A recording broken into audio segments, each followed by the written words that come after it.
We will discuss constitutional law. तो constitutional law को जब हम डिस्कस कर रहे हैं तो सबसे पहले हम देखेंगे इसकी डेफिनेशन क्या है, इसका स्कोप क्या है और कॉन्स्टिट्यूशनल लॉ का।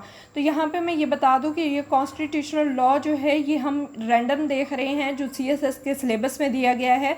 ये किसी स्पेसिफिक कंट्री का नहीं देख रहे, बस जस्ट हम ये देख रहे हैं कि कॉन्स्टिट्यूशनल लॉ है क्या, इसकी डेफिनेशन क्या है, इसका स्कोप क्या है, डिफरेंट तरह से जो डिफरेंट ज्यूरिस्ट हैं उन्होंने कैसे डिफ़ाइन किया है। तो ये हम इसमें देखेंगे। सबसे पहले हमारे पास आ जाता है डेफिनेशन क्या है। अब कॉन्स्टिट्यूशनल लॉ जो है ये ऐसे रूल्स, ऐसे डॉक्ट्राइन्स या ऐसी प्रैक्टिसेस जो कि किसी भी पॉलिटिकल कम्युनिटी को गवर्न करने के लिए, उसके मामलात को अच्छे तरीके से चलाने के लिए ज़रूरी होते हैं, तो वो कॉन्स्टिट्यूशनल लॉ में आ जाते हैं। कॉन्स्टिट्यूशनल लॉ जो है ये बॉडी ऑफ रूल्स है जो गवर्न करते हैं कि ऑर्गेनाइज्ड ग्रुप के जितने भी मामलात हैं उनको देखते हैं। अब ये कहते हैं कि ये एक लीगल रूल्स हैं जो कि किसी भी कंट्री की जो गवर्नमेंट है उसके जो डिफरेंट ऑर्गन्स हैं उनकी पावर्स को डिफ़ाइन करते हैं और उन्हें एक ऑर्गेनाइज्ड प्रोसीजर देते हैं, एक ऑर्गेनाइज्ड वे देते हैं to execute their powers and to execute their affairs. अब यहाँ पे वो कहता है कि पब्लिक लॉ की ब्रांच है जो ये कहता है कि जब कॉन्स्टिट्यूशनल लॉ को देखते हैं तो ये पब्लिक लॉ जो स्टेट का है उसकी ये ब्रांच है। वो कहते हैं कि ये डील करता है with the organisation and frame of government.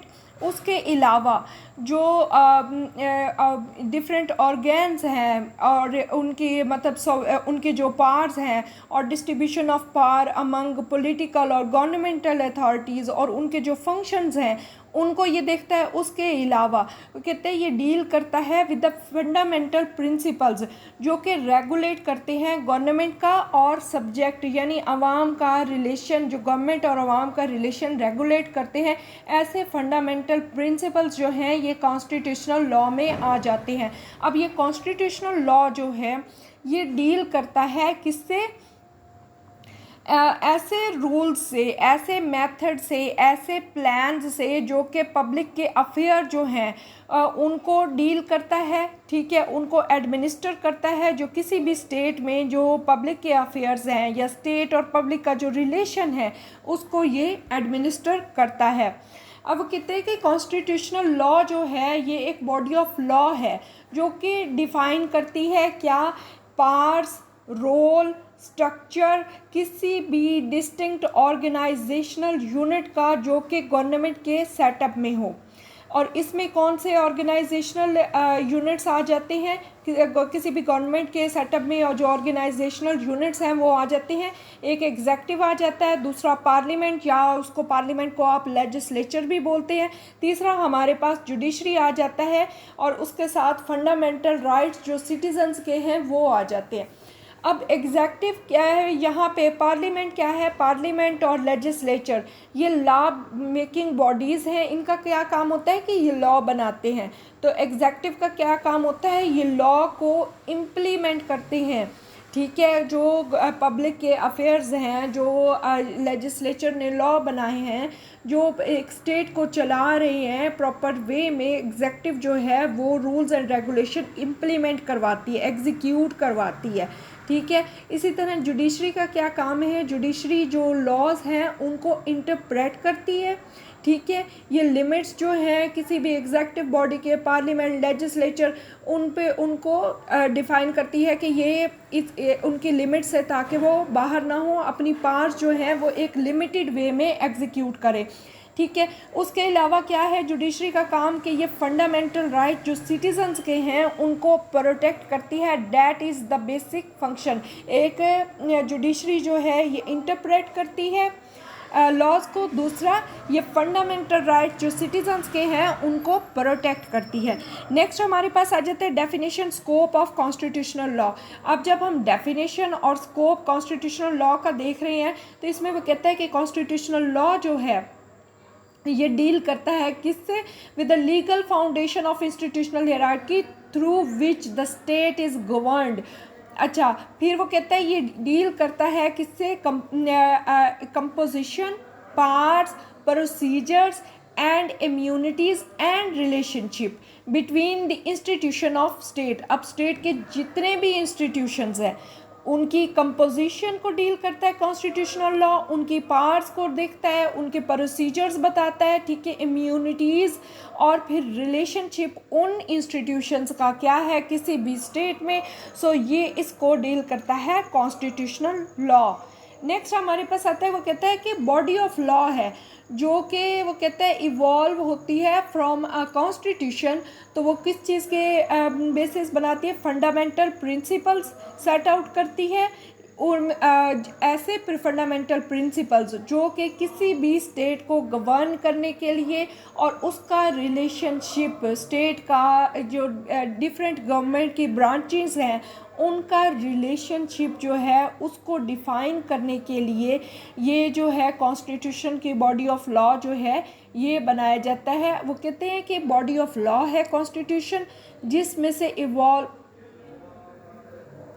Next वो कहते हैं कॉन्स्टिट्यूशनल लॉ जो है ये बॉडी ऑफ लॉ है जो कि डिफाइन करती है क्या, role, power, structure of different entities within a state. अब डिफरेंट एंटिटीज़ जो हैं विद इन अ स्टेट क्या है, डिफरेंट इदारे हैं, डिफरेंट मतलब एग्जेक्टिव है, पार्लियामेंट है, जुडिशरी है, फिर उनके सब जो हैं वो ऑर्गन्स हैं, ठीक है। तो उनको क्या है, उनका रोल, उनकी पावर्स, उनका स्ट्रक्चर और ये इसको डिफ़ाइन करती है। अब फेडरल कंट्रीज़ जो हैं जैसे कि यूनाइटेड स्टेट्स है या कनाडा है तो इसमें क्या है कि relationship between the central government and state, provincial and territorial governments, इनके रिलेशनशिप्स को वो डिफ़ाइन करती है, इनके पावर्स को, इनके रोल्स को, इनके स्ट्रक्चर को ये कॉन्स्टिट्यूशनल लॉ जो है वो डिफ़ाइन करता है।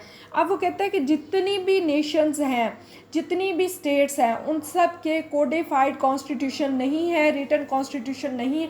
अब यहाँ पे वो कहते हैं कुछ ऐसी स्टेट्स हैं जिनके अनरिटन कॉन्स्टिट्यूशन है, लेकिन चाहे वो रिटन है, अनरिटन है, कोडिफाइड है या कोडिफाइड नहीं है, इन तमाम कंडीशंस में हर स्टेट का अपना लॉ ऑफ लैंड है, उसका अपना कॉन्स्टिट्यूशन है। वो कॉन्स्टिट्यूशन जो है, वो लॉ ऑफ लैंड जो है वो किस चीज़ पे कंसिस्ट करता है, variety of imperative and consensual rules. अब इम्पेरेटिव रूल्स में हमारे पास आ जाते हैं कमांडिंग रूल्स। इसमें क्या है, ऐसे रूल जो अटमोस्ट इम्पोर्टेंस हो, जिनकी हो, जो नेसेसिटी की बेस पे बनाए गए हो और वो कमांडिंग नेचर के होते हैं। दूसरा हमारे पास आ जाता है कंसेंशुअल रूल्स। कंसेंशुअल रूल्स के क्या है कि म्यूचुअल कंसेंट पे बेस होते हैं हम, ठीक है। अब इसके एग्जांपल्स में हम जब आ जाते हैं लॉ ऑफ लैंड के एग्जांपल में, तो इसमें हमारे पास आ जाता है कि कस्टमरी लॉज हैं, कन्वेंशंस हैं, स्टैट्यूटरी लॉज हैं, जज मेड लॉज हैं, इंटरनेशनल रूल्स एंड नॉर्म्स हैं, वो इसमें आ जाती हैं। नेक्स्ट वो कहते हैं कि कॉन्स्टिट्यूशनल लॉ जो है ये डील करता है with the fundamental principles by which government exercises it's authority. अब ये वो कहता है कि ऐसे फंडामेंटल प्रिंसिपल्स हैं जिनमें गवर्नमेंट जो क्या है कि अपनी अथॉरिटीज़ को एक्सरसाइज करती है। अब आगे हम देखेंगे कि स्कोप ऑफ कॉन्स्टिट्यूशन क्या है। अब जब कॉन्स्टिट्यूशन की बात करते हैं तो कॉन्स्टिट्यूशन जो है ये ऑर्डिनरी स्टैट्यूट नहीं है, ठीक है, जो ऐसी स्टैट्यूट नहीं है, ऑर्डिनरी स्टैट्यूट नहीं, ना ही ये किसी ऑर्डिनरी लीगल प्रोसीजर के ज़रिए बनाई जाती है, बल्कि ये क्या होता है कि ये सुप्रीम लॉ ऑफ लैंड होता है। इसकी क्रिएशन जो होती है वो कॉन्स्टिट्यूशनल एक्ट के थ्रू होती है। अब वो कहते हैं कि the sanctity of constitution is much higher than any statute made by the legislature. जब कॉन्स्टिट्यूशन को देखें या एक स्टैट्यूट को देखें तो वो कहते हैं स्टैट्यूट जो है ये क्या है, ये एक ऐसा एक्ट है जो particular social, political, economic need जो है उनको फुलफिल करता है। So it's efficacy of importance does not endure so long. तो यहाँ पे फिर जबकि वो कहते हैं कि अब वो कहते हैं कि जो स्टैट्यूट है ये एक एक्ट है जो कि किसी भी कोई पर्टिकुलर नीड आ गई है, ठीक है, सोशल हो सकती है, पॉलिटिकल हो सकती है, इकोनॉमिक नीड हो सकती है, उसको फुलफ़िल करने के लिए बनाया जाता है। तो इसकी एफिकेसी जो है, उसकी इम्पोर्टेंस जो है वो ज़्यादा नहीं होती। और ये जबकि कॉन्स्टिट्यूशन जो है ये इसके बारे में कहा जाता है कि ये जो पीपल हैं उनकी जो एस्पायरेशन है उसको फुलफ़िल करने के लिए ये बनाया जाता है। It is by the people for the people and a documentation of esteemed good of the people. अब वो कहते हैं कि कॉन्स्टिट्यूशन चाहे वो रिटन है अनरिटन है, इसकी अपनी फ़िलॉसफी है और ये जो है जो लोगों की लाइफ है उनको गवर्न करता है, उनके मैटर्स को, उनके अफेयर्स को, स्टेट्स के मैटर्स को, तो ये उसको गवर्न करता है। अब वो कहता है कि ये डिफ़ाइन करता है, रेगुलेट करता है पावर जो है गवर्नमेंट की, उनको किस तरह के by imposing limitations on the exercise of executive authority. अब एग्जेक्टिव अथॉरिटी की जो पावर्स हैं अगर उन पे लिमिटेशंस ना हो तो वो अनलिमिटेड पावर एक्सरसाइज करेंगे, चेक एंड बैलेंस ना हो, तो ये सारी चीज़ें जो हैं ये देखी जाती हैं। अब कॉन्स्टिट्यूशन जो है, जो लॉ है, ये लिमिटेशन इम्पोज करता है किस पे, ना सिर्फ एग्जेक्टिव अथॉरिटीज़ पे बल्कि लेजिस्लेचर पे भी और जुडिशरी पे भी। अब यहाँ पे वो कहता है कि ये कॉन्स्टिट्यूशन कोई भी स्टेट जो है ये बग़ैर किसी भी लॉ के, बग़ैर किसी भी एक कॉन्स्टिट्यूशन के वो कभी भी गवर्न नहीं हो सकती। अगर किसी भी स्टेट में, किसी भी कंट्री में कोई लॉ ना हो तो फिर वहाँ पे क्या होगा कि कोई भी रूल्स एंड रेगुलेशन नहीं होंगे, लोग क्राइम कमिट कर रहे होंगे, एक दूसरे का हक मार रहे होंगे, जिसके पास पावर ज़्यादा होगी वो दूसरों को स्लेव बना लेगा। तो बहुत सारे ड्रॉबैक्स जो हैं वो लॉ के ना होने की वजह से आ जाते हैं, या किसी भी एक ऑर्गेन का अपनी पावर्स के एक्सेसिव जब वो यूज़ करता है तो उस वक्त हम देखते हैं कि फिर अनलॉफुल जो लॉलेसनेस की सिचुएशन जो है वो क्रिएट हो जाती है। ठीक है, लोगों के जो फंडामेंटल राइट्स हैं, उनके जो बेसिक राइट्स हैं वो ख़त्म हो जाते हैं, उनके जो डेली जिस तरह लाइफ रेगुलेट हो रही होती है, जिस तरह एक स्टेट की मशीनरी चल रही होती है वो डिस्टर्ब हो जाती है। ठीक है, तो ये सारी चीज़ें क्या हैं, इनको डिफ़ाइन करता है और रेगुलेट करता है कॉन्स्टिट्यूशन। वो लिमिटेशंस इम्पोज करता है किस पे, एग्जेक्टिव अथॉरिटी पे। वो लिमिटेशन इम्पोज करता है किस पे, लेजिस्लेचर पे। और वो कहता है कि लेजिस्लेचर जो है ये सुप्रीम नहीं है, बल्कि लेजिस्लेचर जो है अपने जो लॉज बना रही होती है, सर्टन लॉज बना रही होती है, ठीक है, तो उन पे भी एक चेक एंड बैलेंस होता है। अगर और फिर अगर जुडिशरी को लगता है कि लेजिस्लेचर जो है ये कॉन्स्टिट्यूशन से हट के इसने लॉ बनाया अपने किसी बेनिफिट के लिए, सपोज अगर एक पार्टी जो है वो गवर्नमेंट में है, उसके पास पावर ज़्यादा और वो अपने फ़ायदे के लिए कुछ लॉज बना रही है जबकि वो कॉन्स्टिट्यूशन से कम्प्लीटली कॉन्ट्राडिक्ट कर रहे हैं, तो यहाँ पर क्या है कि जुडिशरी आके उस पर चेक एंड बैलेंस करती है। इसी तरह ये तमाम ऑर्गेन्स जो हैं ये इंटरलिंक्ड होते हैं, एक दूसरे पे इनका चेक एंड बैलेंस होता है। और ये सारी चीज़ें कहाँ से रेगुलेट हो रही होती हैं, कॉन्स्टिट्यूशन से। कॉन्स्टिट्यूशन क्या है, सुप्रीम लॉ ऑफ लैंड है। अब कॉन्स्टिट्यूशन में ऐसी प्रोविजंस मौजूद होती हैं जो कि सिटीजन्स के फंडामेंटल राइट्स, जो उनके बेसिक राइट्स हैं, उनको गवर्न कर रही होती हैं। ठीक है, अब जो फंडामेंटल राइट्स को गवर्न कर रही होती हैं, अब यहाँ पे हर फंडामेंटल राइट से आगे उसको प्रोटेक्ट करने के लिए आगे सब रूल्स, उसके आगे रूल्स बनते हैं। ठीक है, एक ऑर्गेन स्पेसिफिक, जितने एग्जेक्टिव के ऑर्गेन्स हैं, सब ऑर्गेन्स हैं, उनके अपने रूल्स बनाए जाते हैं। ठीक है, फंडामेंटल राइट्स को प्रोटेक्ट करने के लिए बनाए जाते हैं। फिर अगर कहीं पे आके कोई ऐसी जगह रह जाती है जहाँ पे जो फंडामेंटल राइट्स हैं वो किसी भी पर्सन के इन्फ्रिंज हो रहे होते हैं और उसके बारे में कोई लॉ मौजूद नहीं होता, तो वहाँ पे क्या है, वहाँ पे आके जुडिशरी जो है वो फंडामेंटल राइट्स प्रोटेक्ट करती है, जजमेंट्स देती है। ठीक है, और ज़ोकात लॉ बनाने का भी कह देती है। तो प्रेसिडेंट्स जो हैं ये भी हमारे पास लॉ की ही फॉर्म है।